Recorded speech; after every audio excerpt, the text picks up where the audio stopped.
To make unit fractions like 1/2, 1/3, 1/4, etc., we must break our unit amount into parts of equal size. But the question is, what do we mean by equal parts? Sometimes there might be more than one way to break something into equal parts.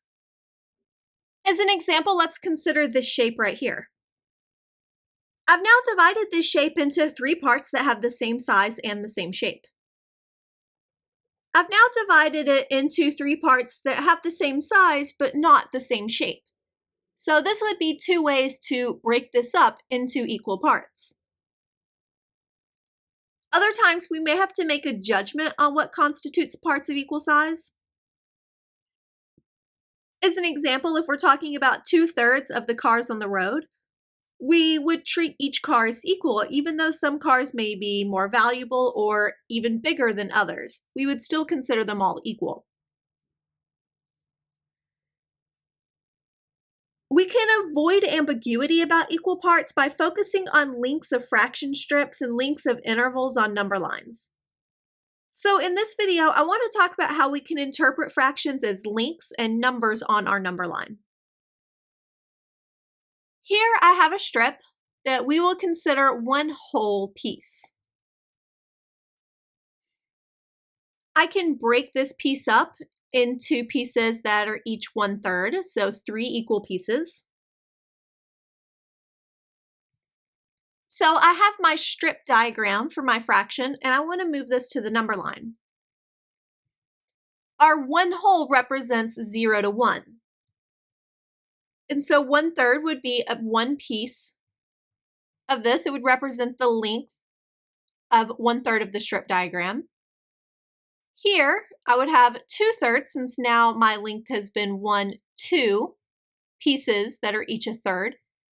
And then 1, 2, 3 pieces would be another way to write 1.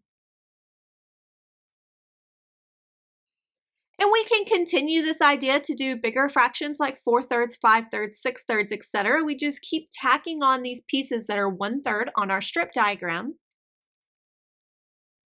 And the distance on the number line represents the length of that piece in our strip diagram. To emphasize the important point that a number is plotted on a number line according to its distance from 0, some teachers find it helpful to circle segments on the number line. So, as an example, if we want to talk about 1/3, we may circle the 0 to 1/3. If we want to talk about this piece, we may circle it, etc. So it may be helpful to actually circle these to emphasize the idea that it's the distance from 0. Highlighting the segments really helps students focus on their length and understand that a segment between 0 and, for instance, 5/3 constitutes 5 pieces, each of which is 1/3 of a unit long. And when students pay attention to the lengths of segments, they avoid some common number line errors that are due to counting tick marks without adding length and distance. So emphasizing this, whether we use circles or we might highlight the different pieces, maybe even different colors, to represent that we are counting these number of pieces that are each of length 1/3, can really help us avoid a lot of common errors.